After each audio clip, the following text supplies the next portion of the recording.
to my channel. Yeah, that's the end of my work I day. am currently on my Thank you lunch guys break, so much for so watching this video. I have to go back in like Please 3 like, minutes. I'm comment, about to and get ready to get out the subscribe. car so I can go clock back Please in on let me time. know But I decided that different I video wanted to ideas just that show you'd you like to guys see basically from me what I down do below. at I do work. have So a I guess few it's more going to be like videos another coming in my day in the next life video vlog of the different a jobs I worked as medical assistant assistant. part. I'm not at my 4 regular will be location out today later due this to week. COVID. My permanent location is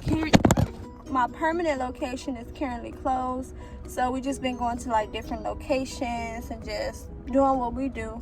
I don't do much here. I basically just call patients, get them checked in for their appointment by asking like the same rooming questions that I would as if we was in person. So I just go over all the rooming questions, just update medication, make sure the right pharmacy is in, and then I just pinned all like med refills to the provider, and just like put down information in the notes for the provider to review before they make that call to the patient. Normally, me and my other co-workers, we're at like different locations, but we just go down the line and just call whoever's next. But we normally have that done before we go to lunch. I normally go to lunch around 12:30. I only take a 30-minute lunch break, only because I'm working 8 hours a day. Now I'm not working about 12 hours anymore. So this is what I normally do. We normally have all that done. So we already finished today. Like the ones who did not answer, we have to go back and try to call them. If they don't answer by the third time, we have to cancel.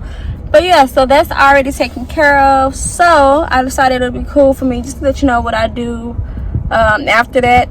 So yeah, I got a minute. I'm about to go hurry up and clock in, and then I'll cut the camera back on.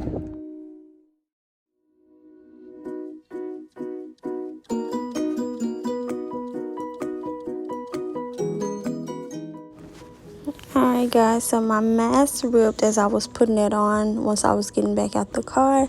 So right now I am walking to sign out for another mask. Normally they only let us get 1 mask a week.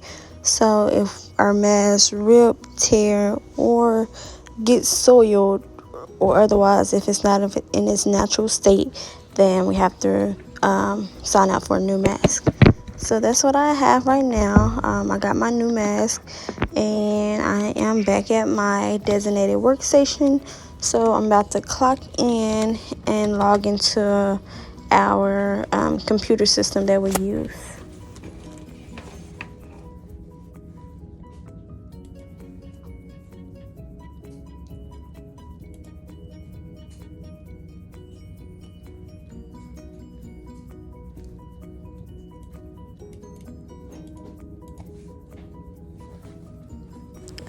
Alright, so I'm just about to switch out my mask. We literally have to wear a mask from the time we walk through the door all the way to the time that we walk out the door. That's just mandatory since all this has been going on. I'm starting to get used to it. At first I didn't really like it because I never can breathe in masks, which I know a lot of people have that same problem. But unfortunately, this is the days that we're living and working in, so yeah, it's mandatory. Alright, so I'm just logging into my workstation. I'm basically about to just check my in-basket. That's basically where we check for patient advice, patient calls. We basically check to see if the provider responded back to our refill request, and we also have like result notes that we have to go over with the patient. So I'm just about to check that, and this is what it looks like.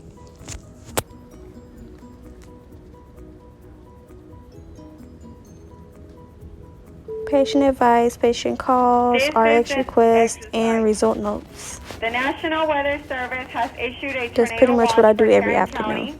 Please review your code black procedures. And as you can hear, we're having a code black drill. Basically, that's basically like a drill just in case we were to have like a tornado warning.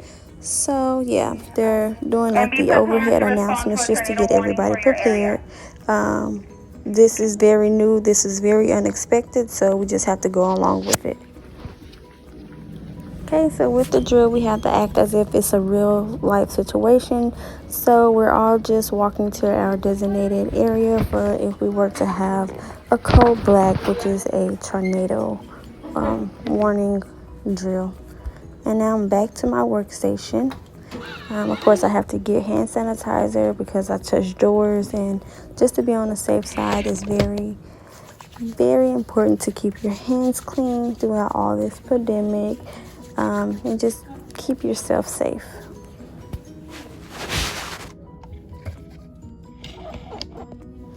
Okay, and I have been trying to drink more water, so this is like day 2 of me actually consuming like 1.5 liters of water, which I am actually proud of myself because I don't drink that much water.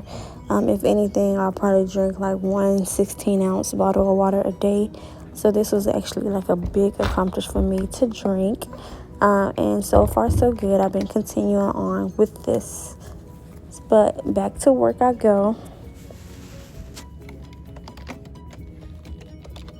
Okay, and I'm just logging back in just to continue on with checking my in-basket. Because as you've seen earlier, we had the code black drill. So now we have more patient calls, more patient advice, more refill requests that we need to send to the provider. So yeah, and this is basically what I was saying in the beginning of the video, what we do during the mornings. This is just basically a list of all the patients that we have. We have to call them and ask all the rooming questions, update their medication, and just go over if they need refill requests. And then once we're done, we'll have to change the color dots. As you see, these red dots are when the provider has signed off and they're done.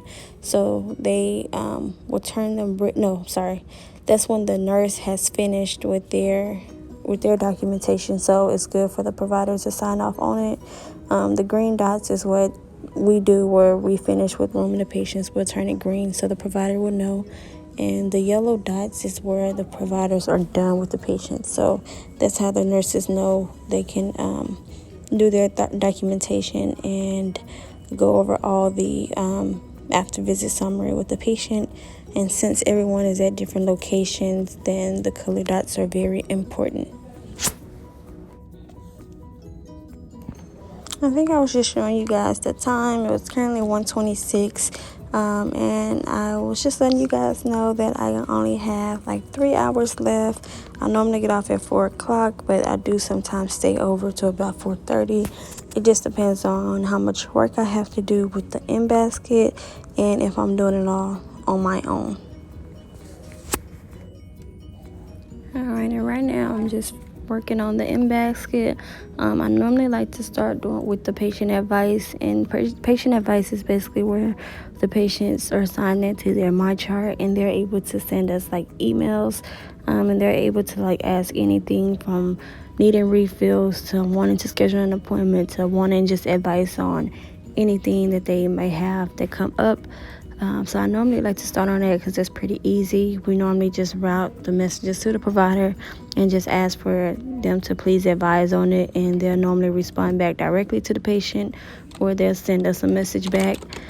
Patient calls is the same, but the patient just call our call center and they will route the calls to our office, and we'll either have to call the patient back for more information, or we can just send it to the provider for them to review and then send it back to us to give the patient a call. RX request, that's simple. That's just where the outside pharmacy send us medication requests, and we'll just route it to the providers. And result notes, basically the provider just review all the patient results, and they'll send us like a message letting us know about the results to give to the patient and what they're advising as far as they start new medication, or if they want them to start doing something or stop doing something, then we'll just have to call and let the patient know. So yeah, that's all I'm doing, is just going and working our inbox. It's pretty simple. The only thing is, if you're working on it by yourself, it can be kind of hectic because it can be overwhelming, and it just depends on the day and how many patient calls or patient advice or med refills you have. So yeah, that's all I'm doing right now is just working through the M-Basket. I believe this day was a pretty chill day, so it wasn't too much, and I actually had 2 other co-workers that were working on it with me. They were just at different locations.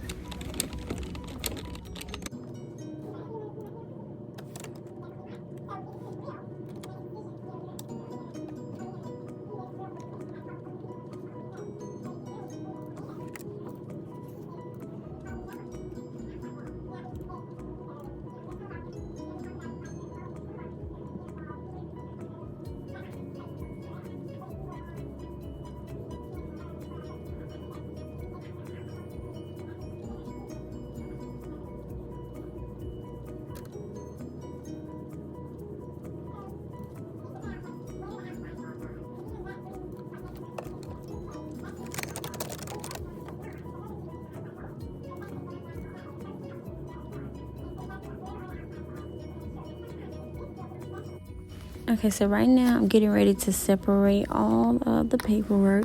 All of this is the faxes that come through. Since we are at different locations and not at our regular location, then all the faxes only come to the location I'm at. So I'm the only one that separates the faxes every day. So all I do is just get the stack of papers, and I just separate it per provider. And once I'm done with that, I will email it to each provider.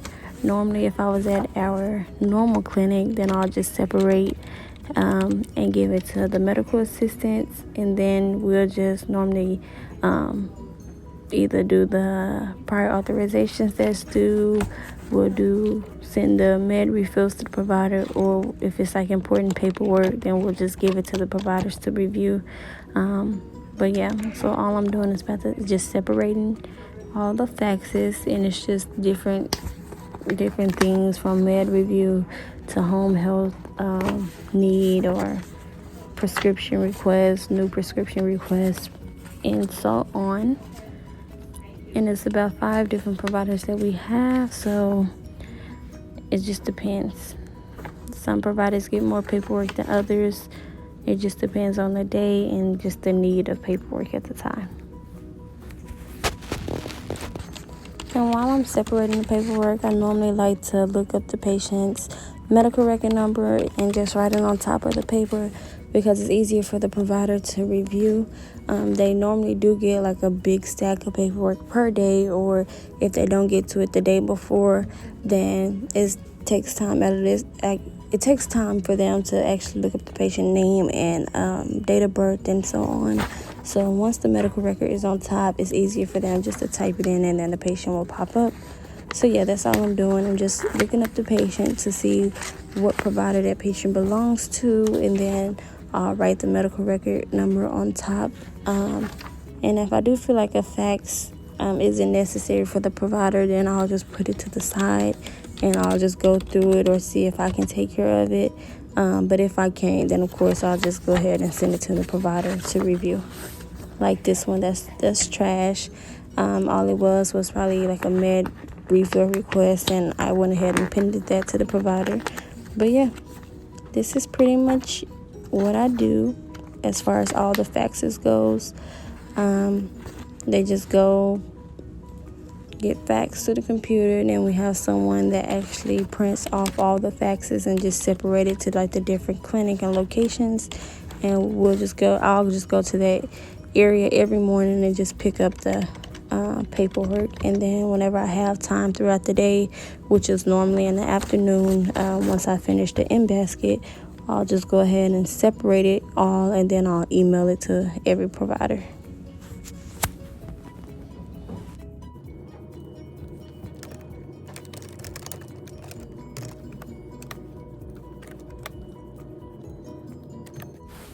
Alright guys, so as you can see, I finished separating all the paperwork.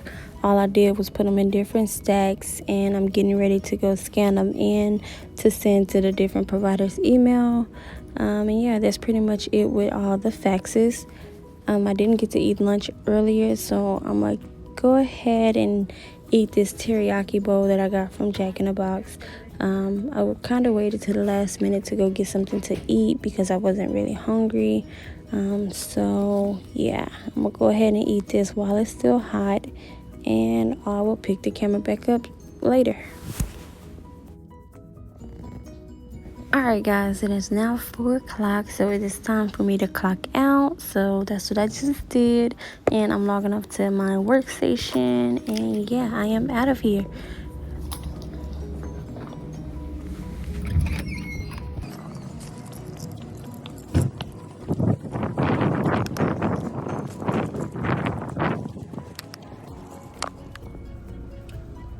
Alright everyone, so that ends the video today.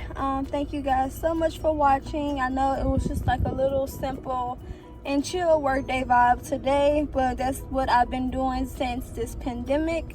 Hopefully we get back going to our regular location and get back into our regular routine, because I really do miss working my 3-day 12-hour shifts.